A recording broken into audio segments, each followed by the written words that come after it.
Chapter 3. The Long Road to China. Unfortunately, there were no straight roads to China. Usually, people sail across the Black Sea and the Caspian Sea. But when we arrived at the port in Persia, we saw that the ships there were not very strong. "Forget it," said Father. "We can't sail on these ships. We must walk to China over land." "Over land?" my Uncle Mafio said. "On foot? It won't be so bad," Father said. "We'll take the Silk Road." The Silk Road connects the East and the West. People buy and sell silk, porcelain, and other things along the way. This was now the quickest way to the Khan. So we traveled from place to place. Every day we met different people with strange traditions. We tasted new food, like a coconut, a nut as big as a melon, with milk inside it. It was delicious. We saw a large sheep with curly horns and hairy animals called monkeys. They hang from trees by their tails and can swing and jump from tree to tree. There are no monkeys in Venice.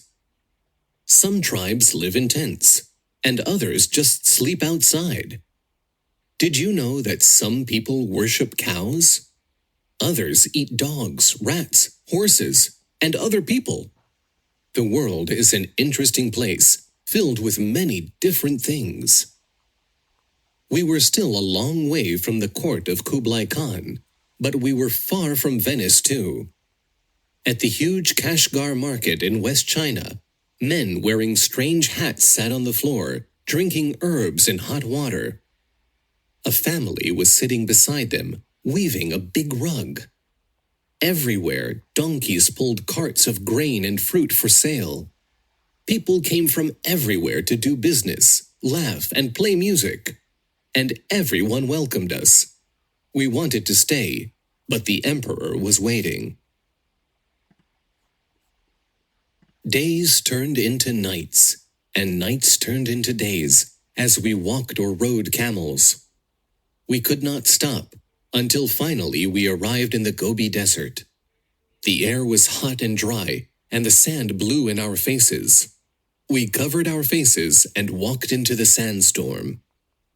"How much longer?" I asked. I was getting tired. "It will take at least a month to cross the Gobi Desert," Father said. "This is a hard journey. I told you that." It was cold at night in the desert, and a million stars lit up the black sky. Sometimes we heard strange noises, and we traveled close together. In the daytime, the sun was terribly strong. We didn't see any animals or birds. It was too hot for them, so they only came out at night. Even worse, there was nothing to eat, and we were becoming weak. I saw nothing but sand everywhere. "Look," I said suddenly. "There's a little island with green grass in front of us." "No," my father told me. "You're just imagining it, Marco. It's a mirage." How could we survive in that terrible place? Were the friars right? Were we crazy? I thought about all the hard times on our journey, like weeks before when we traveled through the Pamir Mountains, the highest place in the world.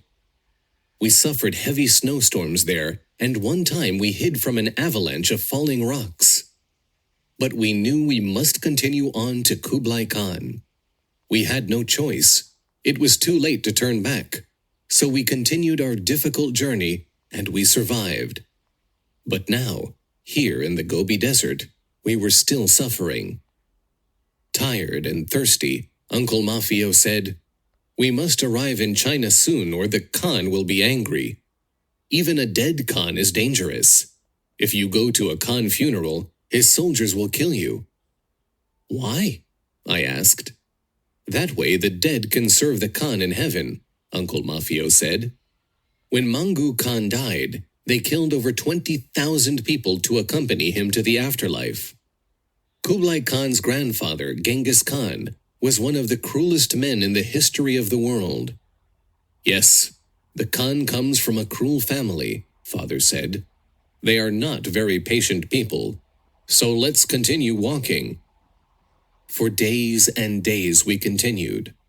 Although the hot winds dried our skin, our bones ached and our eyes burned from the heat. Suddenly, I saw a man coming toward us. What is it, Father? I whispered. Is it another mirage?